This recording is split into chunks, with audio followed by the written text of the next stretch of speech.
अगर आप आईटीआई के स्टूडेंट हो तो प्रीवियस ईयर क्वेश्चन बिल्कुल भी मिस मत करना।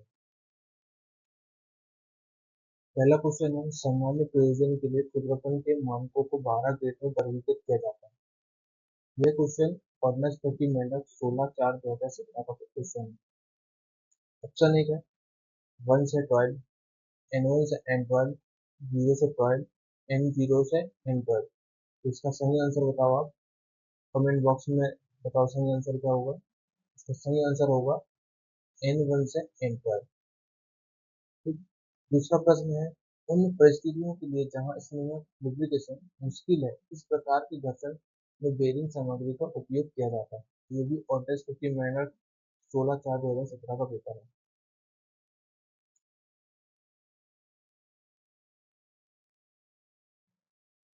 इसके ऑप्शन है एल्यूमिनियम मिश्र धातु, भलवा लोहा, सफेद धातु या सीमेंटेड मिश्र धातु। तो सेल लुब्रिकेशन के लिए किस मटेरियल का उपयोग किया जाता है? सीमेंटेड मिश्र धातु। इसका सही आंसर क्या होगा? डी नंबर का। अगला प्रश्न है, किस प्रकार की कपलिंग में प्रत्येक शाफ्ट पर एक नॉक योक होता है? योक। तो ये भी प्रश्न क्या ऑर्डिनेंस 50 मेंढक 16/4/2017 का पेपर है। ऑप्शन है कि wrist coupling, spider coupling, universal coupling या मफ कपलिंग। तो इसका सही आंसर क्या हो जाएगा हमारा? कमेंट बॉक्स में लिख के बताओ। इसका सही आंसर हो जाएगा हमारा यूनिवर्सल कपलिंग।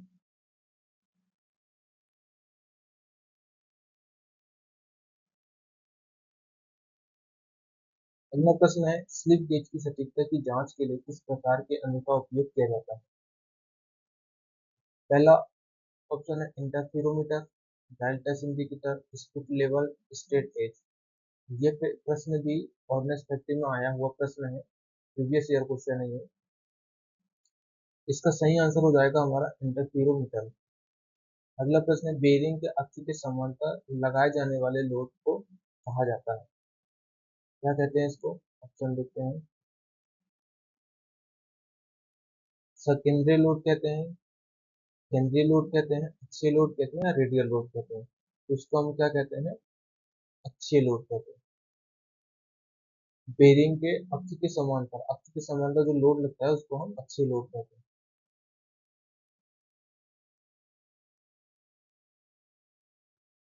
अगला प्रश्न है, एक अंतर्बिंदु नियंत्रण प्रणाली केवल निम्नलिखित अनुप्रयोगों के लिए उपयुक्त है। यह इसरो 4/6/2022 का पेपर है, पेपर का क्वेश्चन है। A point-to-point control system is suitable only for the following applications. Option है कि मिलिंग प्रोफाइल, टर्निंग, ड्रिलिंग या ग्राइंडिंग। तो पॉइंट टू पॉइंट किसमें होता है? पॉइंट टू पॉइंट ड्रिलिंग में होता है। सही आंसर क्या होगा हमारा? ड्रिलिंग। अगला प्रश्न है, कौन सी गियर व्यवस्था का उपयोग करके बिना गति अनुपात बदले क्षैतिज के वर्तुल गति को ऊर्ध्वाधर में बदला जाता है? ये पेपर 2016 का ही पेपर है ये। इसरो 10/12/2016 का पेपर है, पेपर का क्वेश्चन है।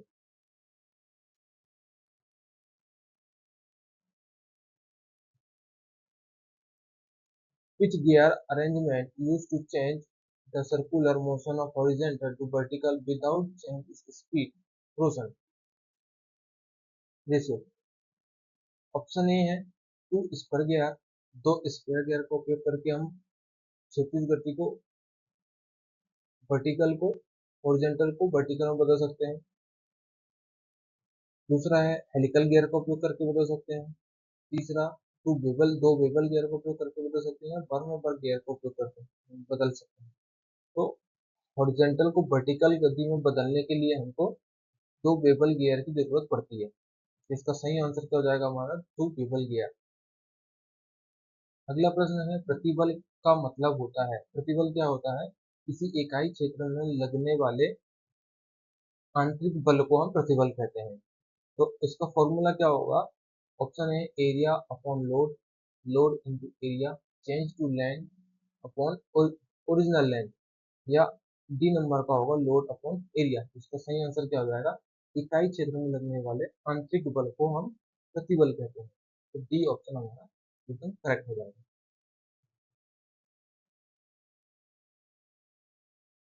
अगला प्रश्न है, खालिस्तान के पश्चात धातु पृथक्करण के लिए वेब छेनी उपयोग की जाती है। ये ITI TO 11 नवंबर 2016 का पेपर में आया हुआ क्वेश्चन है। Web chisels are used for separating metals after option है chain drilling, chipping metal, finishing cutting, none of the above. उपरोक्त में से कोई नहीं।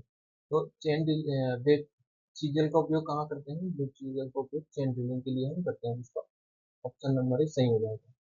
अगला प्रश्न है, the silicon carbide abrasive is cheaply use for grinding. Silicon carbide भसक रूप से इसे पीसने के लिए उपयोग किया जाता है। इसे पीसने के लिए उपयोग किया जाता है।